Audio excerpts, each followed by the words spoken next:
वर्चस्व कोई परंपरागत वस्तु नहीं है, यह अपने दम पर खुद से कमाया जाता है। हेलो डियर स्टूडेंट्स, मैं मयंक द्विवेदी आशा करता हूँ आप सब अच्छे होंगे। आप सभी का हमारे YouTube channel Mayank study centre में स्वागत है। आज हम आपको पढ़ाने वाले हैं एनसीईआरटी गणित कक्षा 10वीं अध्याय 3 दो चर वाले रैखिक समीकरण युग्म। ठीक है ना। ईयर कौन सा है आपका? तो 2024 और 25 नया सिलेबस। उदाहरण नंबर 2 है हमारा, ग्राफ द्वारा जांच कीजिए, ग्राफ द्वारा ज्ञात कीजिए कि निम्न समीकरण युग्म का हल नहीं है, अद्वितीय हल है अथवा अपरिमित रूप से अनेक हल है। ये हमें ग्राफ द्वारा ज्ञात करना है। ठीक है ना। तो यहाँ पर देखिए हमारा समीकरण क्या दिया गया है, 5x - 8y + 1 = 0 और दूसरा समीकरण है कि 3x - 24y / 5 + 3/5 = 0। नंबर 2 समीकरण। ठीक है ना। इसमें कह क्या रहा है कि ग्राफ द्वारा ज्ञात कीजिए कि निम्न समीकरण युग्म का हल नहीं है। ठीक है ना। ये समीकरण युग्म का हल है या नहीं है, इसके कोई हल है या नहीं है, ये बताना है, या कि अद्वितीय हल है यानी इसका केवल एक हल है, अथवा अपरिमित रूप से अनेक हल हैं, या कि इसके कई हल हैं। ठीक है ना। हमें ये बताना है इस सवाल पे। तो सवाल में यानी वीडियो में अंत तक बने रहिएगा। ठीक है ना। और इंजॉय से फुल मस्ती के साथ हम आपको पढ़ाएंगे जिससे आपको बोरिंग ना लगे। ठीक है ना। तो यहाँ पर देखेंगे आप कि ये तीनों कंडीशन, ठीक है ना, 3 शर्तें हैं हमारे पास। तो पहली शर्त क्या कह रहा है कि युग्म का हल नहीं है, हमें ये ज्ञात करना है।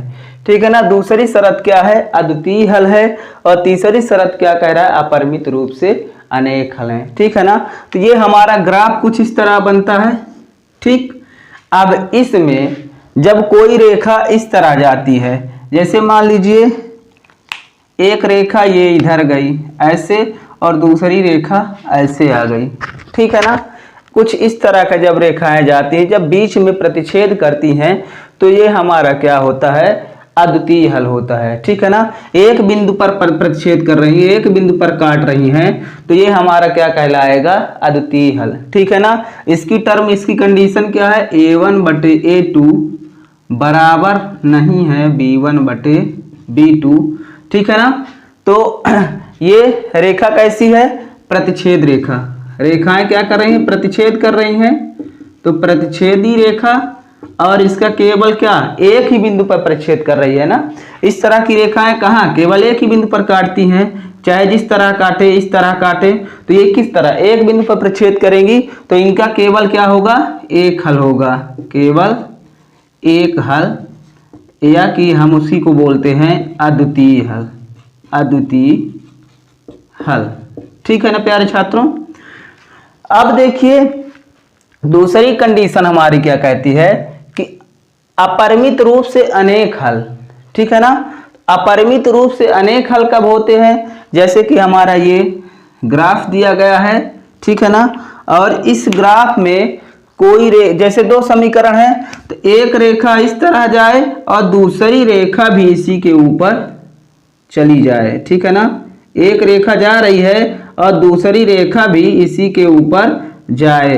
ठीक है ना। तो ये क्या कहलाएगा, हमारा अपरिमित रूप से अनेक हल। ठीक है ना। इस तरह की रेखा, जैसे ये रेखा है ना, और इसी के ऊपर कोई दूसरी रेखा चली जाए, तो इसको हम क्या बोलते हैं, संपाती रेखा। क्या बोलते हैं, संपाती रेखा, संपाती रेखा। और इसके हल को क्या बोलेंगे, अपरिमित रूप से अनेक हल। क्या बोलेंगे, अपरिमित रूप से अनेक हल, अपरिमित रूप से अनेक हल। ये हम आपको समझा रहे हैं। ग्राफ में इस तरह कंडीशन होगी, और इसकी शर्त क्या होगी, यानी कि a1/a2 बराबर b1/b2 बराबर c1/c2। ठीक है ना। तीसरी टर्म, तीसरा कंडीशन हमारा क्या है, यानी तीसरी शर्त क्या है कि समीकरण युग्म का हल नहीं है, यानी इसके कोई हल ही नहीं है। तो ये कंडीशन कब होती है, जब हमारा ग्राफ इस तरह रहता है और इसमें दो रेखाएं इस तरह आ जाती हैं, एक पहली रेखा ये हो गई और एक दूसरी रेखा ये हो गई, ठीक है ना। तो इन रेखाओं को अगर हम कितना भी बढ़ाएंगे, चाहे इधर, ये आपस में कभी भी नहीं मिलेंगी, ठीक है ना। तो इन रेखाओं को हम क्या कहते हैं, समांतर रेखा, ठीक, क्या कहते हैं, समांतर रेखा। ये रेखाएं क्या कहलाएंगी हमारी, समांतर रेखा, ठीक है ना। तो जब समांतर रेखाएं नहीं मिलेंगी, यानी आपस में कहीं भी नहीं प्रतिच्छेद करेंगी, तो इनका क्या होगा, कोई हल, तो इनका कोई हल नहीं होगा। क्या होगा, कोई हल नहीं होगा, ठीक, कोई हल नहीं होगा। इसकी टर्म क्या है, इसकी मतलब इसकी शर्त क्या है, तो a1 बटा a2 बराबर b1 बटा b2 बराबर नहीं है c1 बटा c2। तो ये तीनों कंडीशन आपको समझ में आई होंगी। अब देखिए हम यहाँ देखते हैं, अपने समीकरण पे चलते हैं, ठीक, इसको हम मिटा दे रहे हैं, आप इसका स्क्रीनशॉट ले सकते हैं, ठीक। तो प्यारे छात्रों, वीडियो को अंत तक देखिएगा और हमारे चैनल पर जो भी नए होंगे वो चैनल को सब्सक्राइब कर देंगे, ठीक है ना। आप लोग कमेंट किया करिए और कहाँ से हम वीडियो देख रहे हैं ये भी कमेंट में लिखा करिए, ठीक। तो यहाँ पर देखिए पहला समीकरण है हमारा 5x - 8y + 1 बराबर 0। ये हो गया हमारा नंबर 1 समीकरण, ठीक है ना। तो पहला समीकरण हमारा ठीक ठाक दिख रहा है, पहले समीकरण से हम कोई छेड़खानी नहीं करेंगे, ठीक। दूसरा समीकरण देखेंगे हम, तो दूसरा समीकरण हमारा क्या है, 3x - 24y बटा 5 + 3 बटा 5 बराबर 0। फिर है नंबर 2 समीकरण। ये दूसरा समीकरण हमारा कुछ इस तरह का है कि इसके बटे में क्या दिख रहा है, हमें 5 दिख रहा है, ठीक है ना प्यारे छात्रों। तो जब बटे में 5 दिख रहा है तो इसको हम साधारण सा समीकरण बनाने के लिए क्या कर सकते हैं, ठीक। तो आप देखोगे कि अगर ये इस तरह लिखा हुआ है हमारा 3x - 24y प्लस 24y बटा 5 प्लस 3 बटा 5, ठीक, इस तरह हमारा ये दिया गया है दूसरा समीकरण। इसमें 5 बटे में है, इनको हटाने के लिए हम क्या कर सकते हैं इसमें, तो आप देखोगे कि अगर हम इसमें 5 का गुणा कर दे समीकरण 1 में, तो हमारा ये बटे वाला 5 हट जाएगा और हमारा ये सिंपल सा समीकरण बन सकता है। बन सकता है कि नहीं बन सकता, आप ये बताओ। तो आप बोलोगे हाँ सर जी बन जाएगा, ठीक है ना। तो देखिए यहाँ पर हम लिखेंगे कि समीकरण 2 में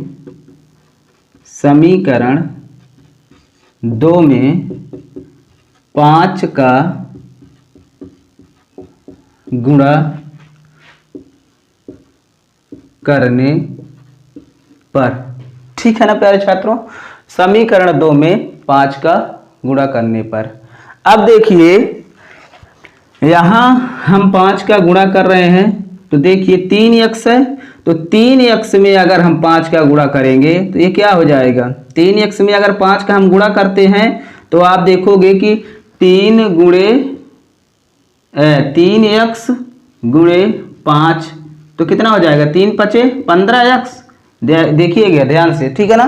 तो 3 × 5 = 15x, तो ये हमारा बन जाएगा 15x माइनस 24y बटा 5। फिर दूसरा हमारा है पद -24y बटा 5 गुणे 5। अगर इसमें हम 5 का गुणा करते हैं तो ये 5 से 5 कट जाएगा और बचेगा क्या हमारा, -24y। तो यहाँ पर हम लिख दे रहे हैं -24y प्लस 3 बटा 5 है, तीसरा पद है हमारा 3 बटा 5। तो 3 बटा 5 गुणे हम 5 करेंगे तो 5 से 5 कट जाएगा और क्या बचेगा हमारा, यहाँ पर 3 बचेगा, बराबर ये 0 है। तो आप देखोगे अगर 0 में हम 5 का गुणा करेंगे तो 0 गुणे 5 कितना आएगा, 0 आएगा, ठीक है ना। यहाँ तक समझ में आया, वीडियो को लाइक कर दीजिए, ठीक। अब आप लोग देखेंगे कि यहाँ 15x - 24/3, इसमें कुछ कॉमन दिख रहा है हमें, जो तीनों पद में हो कॉमन दिख रहा है। कॉमन का मतलब कि इन तीनों में किसी एक संख्या का भाग जा रहा है कि नहीं जा रहा है। तो आप देखोगे कि 3 का भाग जा रहा है, 3 पचे 15x, फिर 3 अठे 24y और 3 एकम 3 जा रहा है ना। अगर हम इसमें कॉमन ले रहे हैं, कहने का मतलब कॉमन का मतलब क्या होता है कि किसी संख्या में जो भी संख्या दी गई है, जैसे यहाँ पर दिया गया है 15x माइनस 24y और प्लस 3, अगर इन तीनों में से क्या कॉमन हो सकता है, किसका भाग जा रहा है, 3 पचे 15, 3 अठे 24, 3 एकम 3, यानी तीनों में 3 का भाग जा रहा है, तो यानी 3 इसमें क्या हो सकता है, कॉमन हो सकता है, यानी 3 को हम बाहर ला सकते हैं। तो यहाँ पर देखिए, यहाँ 3 हम कॉमन ले रहे हैं, तो जब 3 कॉमन लेंगे तो अंदर क्या बचेगा, 3 पचे 15, 5 बच रहा है ना, तो अंदर बच जाएगा हमारा 5x, फिर माइनस ये 24y, तो यहाँ पर हम लिख सकते हैं इसको 3 अठे 24 8y प्लस 3 एकम 3 बराबर 0। अब आप यहाँ पर देखोगे कि 3 का इस पार गुणा होगा तो ये क्या हो जाएगा, 0 हो जाएगा। तो हम लिख सकते हैं इसको कि 5x माइनस 8y प्लस 1 बराबर 0। ठीक है ना, ये हमारा नंबर 2 समीकरण था। इसको सही रूप में किए हम तो इतना आया, 5x माइनस 8y प्लस 1 बराबर 0। अब आप देखोगे यहाँ पर कि हमारा जो पहला समीकरण और हमारा दूसरा समीकरण दोनों सेम दिख रहे हैं ना, दिख रहे हैं ना। देखिए यहाँ पर 5x माइनस 8y प्लस 1 बराबर 0 और दूसरा है हमारा 5x माइनस 8y प्लस 1 बराबर 0। तो जब यहाँ पर हमारे दोनों समीकरण एक जैसे दिख रहे हैं, अब देखिए यहाँ पर एक जैसे का दिखना किसका उदाहरण है, तो एक जैसे का दिखना कि हमारी जो ग्राफ की रेखाएं बनेंगी तो वो एक के ऊपर एक जाएंगी। ठीक है ना, इस तरह ये रेखा है ना, इसी के ऊपर हमारी दूसरी रेखा चली जाएगी। ठीक, ये हमारा मान लीजिए क्या हो गया, ग्राफ हो गया। तो जब रेखाएं जाएंगी तो एक के ऊपर एक चली जाएंगी। तो यानी कौन सी कंडीशन लग रही है समीकरण 1 और समीकरण 2 में। ठीक है ना, तो हम यहाँ पर लिखेंगे, ये तो यहाँ तक आपको बताने के लिए, तो यहाँ पर हम लिखेंगे कि तो यहाँ पर हमारे समीकरण 1 व 2 एक जैसे दिख रहे हैं, तो इसको हम इसकी कंडीशन क्या है कि a1 बटे a2 बराबर b1 बटे b2 बराबर c1 बटे c2। जब ये एक जैसे दिखते हैं यानी रेखाएं कैसी होंगी हमारी, संपाती। कैसी रेखाएं होंगी, संपाती रेखाएं। और जब संपाती रेखाएं होती हैं तो हल कितने होते हैं, अपरिमित रूप से अनेक हल होते हैं। ठीक है ना, कि समीकरण 1 व 2 एक जैसे हैं,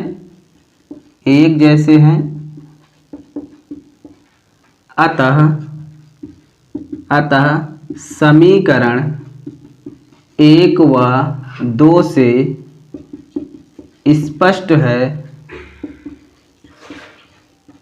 कि निरूपित रेखाएं संपाती हैं। जब रेखाएं संपाती हैं तो इसके क्या होंगे, अपरिमित रूप से अनेक हल। अतः